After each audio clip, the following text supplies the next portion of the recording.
I work for the DNR in a special unit that deals with dangerous cryptids. This is one of the methods we use when someone is attacked by a Dogman. Alt title: I work for the DNR Ritual of Contact. This awesome story is written by Drew the Unquestioned. So grab your coffee, sit back, and enjoy the show. I suppose it's about time I told this story.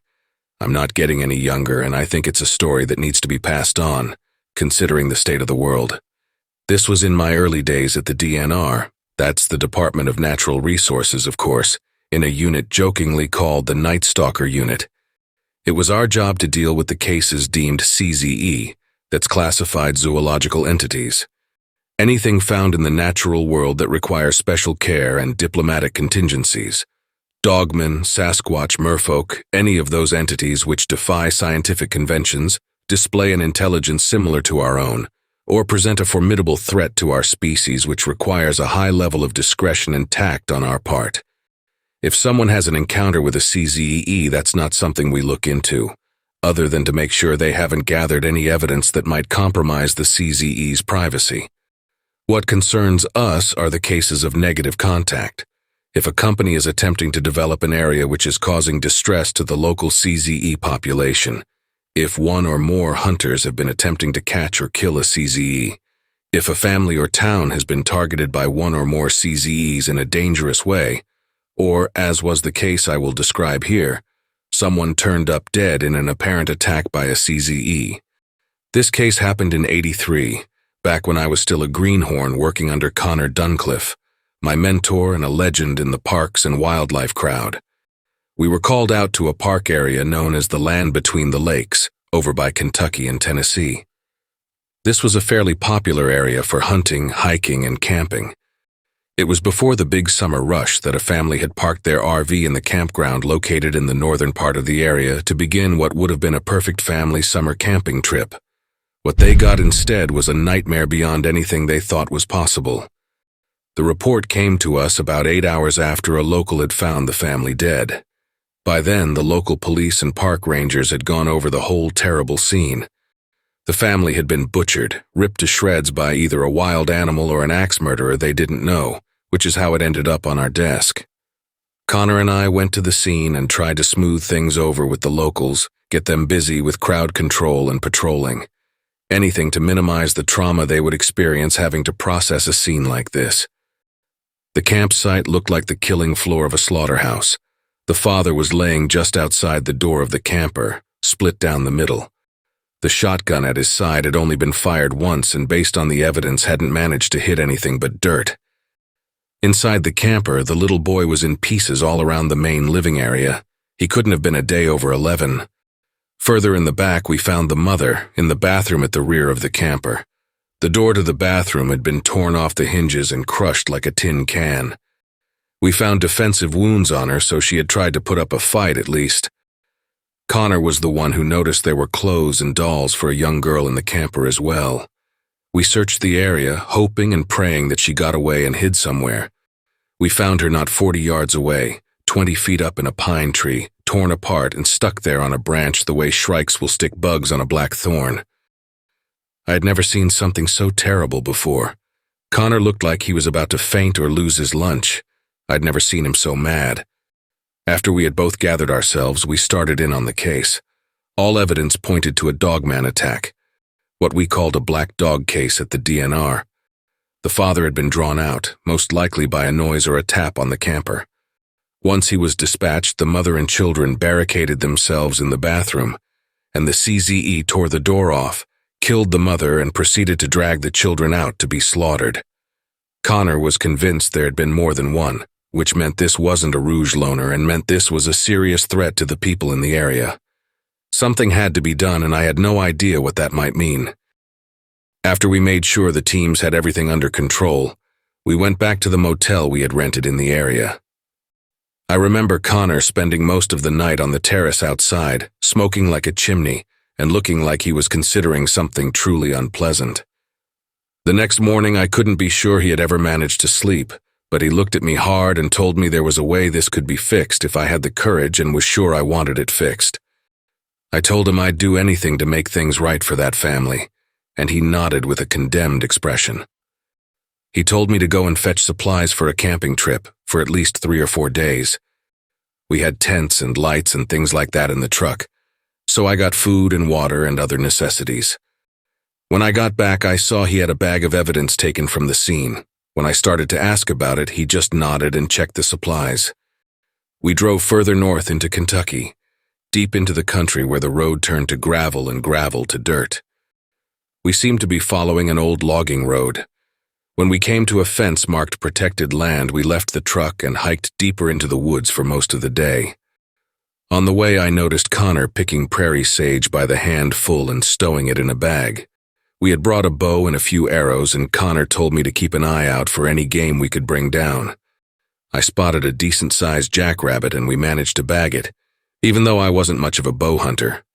It was nearly night when we reached a spot flat and open enough to set up on. Once camp was set up and he got a fire going, he tossed in a handful of the sage he'd collected. The green leaves created an acrid, heavy smoke that permeated the area. It reminded me of my grandmother, who used to burn sage around her house all the time. I asked him if I should clean up the rabbit to make us some food, but he said the rabbit wasn't for us. I had been running through different explanations for what we were out there to do, but nothing made enough sense, so I finally had to ask. Connor looked up at the red-orange fading light and drew in a deep breath. "What we're here to do," he said, "is something we do not do lightly. I haven't done it in going on 20 years now, and I don't suppose I'll ever need to do it again. It was taught to me by my grandfather and his grandfather before him, and before him the Indians who were either taught by their grandfathers or came up with it on their own. You know that the creatures who were responsible for that horror back at the park, they've been around longer than any of us, before the settlers, before the Indians. Our relationship with them has changed throughout our shared history. Sometimes they would have the upper hand and we'd live in fear of the woods, or we'd have the upper hand and they'd be forced back deeper to keep away from our guns and machines. As you know, they are highly intelligent, on a different level than we are, I suppose. I believe they were a sort of evolutionary crossroad where the human race split between the thinking society and the primal tribes. They evolved along a different path, a more natural path, you might say. They may not be able to speak our language or build cities like we can, but they are just as sharp, just as observant and adaptive as we are, perhaps even more so, seeing as how they don't have language or histories cluttering up their thinking. The point is, they are not animals in the way wolves or bears are to us. Evolutionarily speaking, they are on the same level as we are, and because of this, we have to consider our relationship with them diplomatically. We don't want to live in fear of them, and they want to be left alone. To maintain this peace, the ancient humans had devised a line of contact between us in the event of some unacceptable event, a way of reaching out and making peaceful contact. Obviously, this is not something either side enjoys in any sense. The Dogmen have cultivated a powerful distrust of humans over the centuries, and I can't say I blame them for that. They respect us as a threat, but they despise us as a species. This, of course, is not true of all of them. Like us, there are some among them more prone to peace and coexistence, just as there are others who would wipe us out given the chance. That is why this contact is extremely risky for us. I remember feeling distant, like what he was saying was bouncing around in my head and I couldn't get a hold of it. Was he seriously telling me we were about to meet with one of the Dogmen? A whole pack of them even? For what? To talk to them, ask for their help? I just sat like a statue as he talked and threw more sage on the fire. The ritual, which is what my granddaddy called it, was to be followed to the letter. The meeting place is deeper into the woods, and we were to bring no tools or weapons or even clothes. Nothing but the offering and the evidence. This would put us completely at their mercy, which is the only way they would let us get close. That was the first thing to land in my mind. No weapons, no clothes. I thought he might be trying to kid me, but when I looked at his face, I could see he wasn't just serious. He was scared. To see a man like Connor in terror was something I'll never forget. He tossed another clutch of sage on the fire and gestured to it. The sage burning, he said, was part of the ritual. The Indians believed it would ward off evil spirits in the area. My granddaddy had a different idea what it was. He called it an olfactory beacon of sorts. A strong smell to get their attention and one they associate with the contact ritual, letting them know we would be attempting contact. He lifted a branch of the sage to his nose before tossing it into the fire. We waited until the moon was high and the path was lit enough for us to walk in the dark. I was staring up at the moon through my tent wall when Connor called to me and said it was time. I felt my stomach do a gymnastics routine and crawled out to see the fire was out and Connor was already completely bare. I took off my clothes numbly and went to join him. I'd never felt so vulnerable as I did standing in that dark wood, naked and shivering. It wasn't cold, but I imagine I could have been mistaken for a eunuch. I was so nervous. I grabbed the rabbit we'd killed and sort of clutched it to my chest, trying to feel less naked. Before we set out, Connor grabbed a handful of the ashes from the fire and held it out, blowing a puff of soot over me before tossing the rest on himself. We walked and we walked. It seemed like we had walked until I was sure the sun would be coming up. Up until now, the forest had been wet with sound. Birds in the trees, bugs chirping and whirring, the whole orchestra of nature. But at some point, everything went quiet as a church hall. It was like someone found the volume knob on the woods and turned it off. I hesitated for a moment until I remembered Connor's instructions. Walk steady and calm. Keep your eyes on the path. Pay no mind to anything you might see or hear. And most importantly, you are not to look at anything if it should look at you. As we walked, the only sounds were the wind in the trees and the crunch of leaves beneath us. Until I started to hear something moving in the woods to our left. Something big. I kept my eyes forward as the sound trailed us, matching our pace. Then came a sound to our right, a deep, low, guttural growl that made everything inside you shudder and clench. I had heard the researchers mention infrasound, a sort of low-frequency sound that can cause anxiety and feelings of dread in people. They said it could be detected in a tiger's roar and that our reaction to it might be tied to our ancestral fears. Maybe it wasn't tigers they were worried about after all. Either way, being there in the dark with nothing between them and us, I can't begin to describe the terror I felt.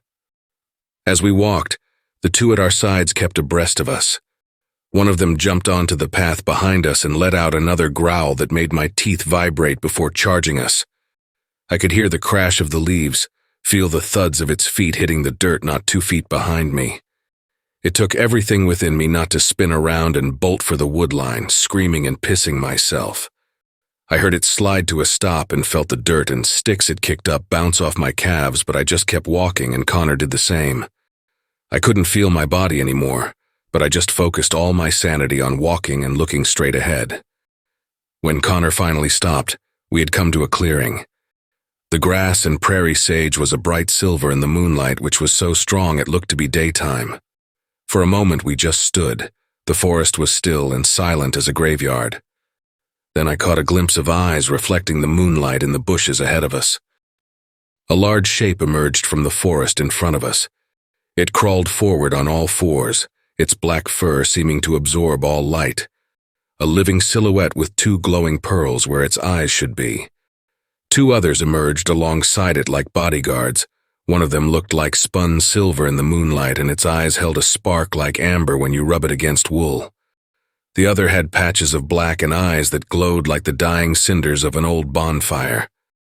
I almost broke my composure when I felt hot breath on the back of my legs and heard a snuffling. I twitched involuntarily and the thing let out another low warning growl before touching its cold nose to my backside as it sniffed and circled me.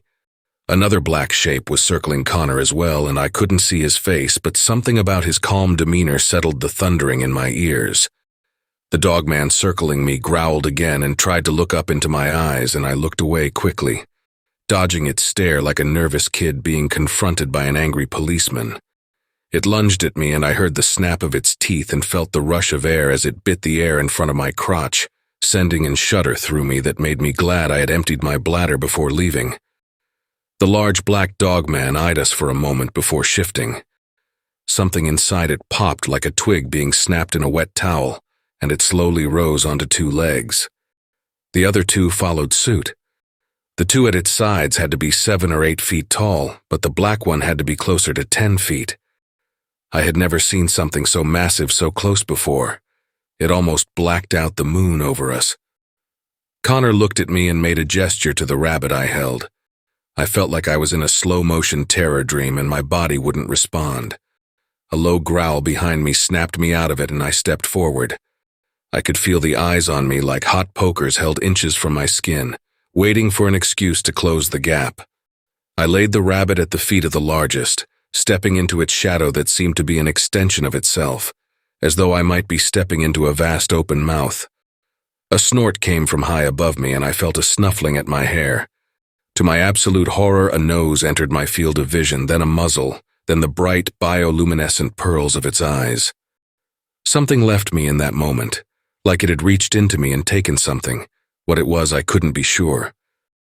I looked away from those points of light in the black mass before me with great difficulty. Then I stepped back, carefully moving to Connor's side once again. The largest sniffed at the rabbit before making a gesture to one of the attendants who grabbed the hair in one hand. It looked like a gorilla holding a kitten, even though I thought the rabbit had been quite large for its species. It disappeared into the woods and Connor took the bag of evidence from under his arm. He began to pull objects out and laid them on the ground before him. There was a piece of bloodied cloth, a wedding band stained black with blood, a child's shoe, and finally a lock of golden hair. The alpha sniffed at the items intently, growling low as it got to the hair. It stood at its full height and watched Connor as he pulled the last items from the bag. A clutch of fur found in the father's hand, saliva samples taken from the bodies, and small vial of urine-soaked dirt taken near the site. The alpha sniffed at these items and snorted before grunting and standing. It growled deeply for a moment before turning to disappear into the dark with a brief step, covering the distance to the trees like a cloud passing in front of the moon. The others soon followed, looking back at us with low warning growls. After they had gone, Connor and I just stood in shock until the sounds of the forest returned as quickly as they had gone. A great weight seemed to lift off me and I felt like I might pass out. Connor took a long breath in and let it out slow, shaking just the smallest bit. He looked at me and grinned. "I think she likes you," he said, and I almost fell over at that, my knees buckling slightly. The trip back to the camp seemed to happen in double time, like someone rewinding a tape.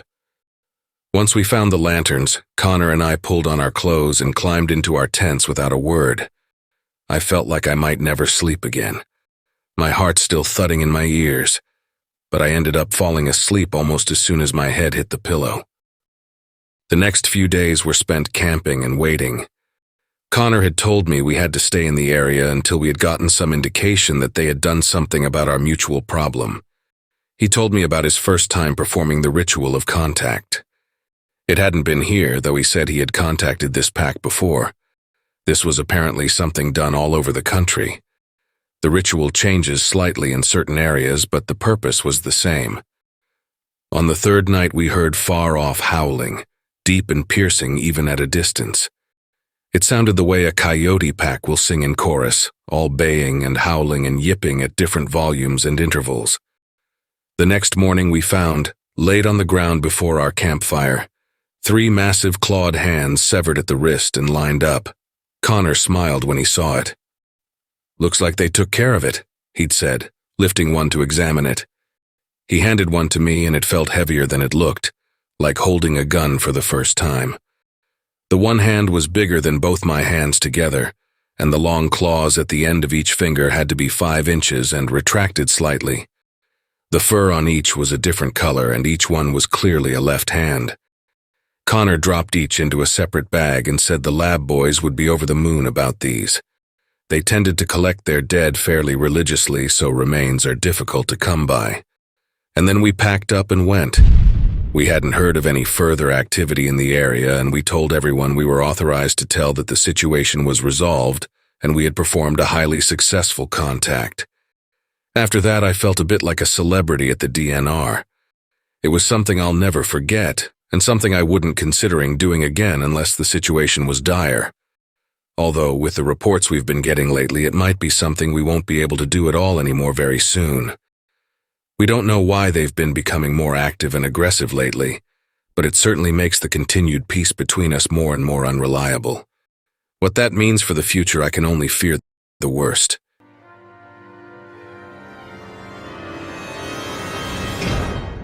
Hey family, a very big thank you to Drew the Unquestioned for allowing me to narrate such an awesome tale. Be sure to check out their Reddit profile for more of their awesome works. If you would like to support us and make a donation, I'd be very much appreciative. I do have PayPal and a Buy Me a Coffee account. Be sure to also check out our merch store. There are plenty of items and designs to choose from. If you enjoyed this video, then why not check out the next one? Here, on the right-hand side. You can also follow us. All my socials and all my other links are contained within the Linktree link below. Take care, everyone, and I hope you all have a wonderful and peaceful night. And don't forget, where fear is, happiness is not.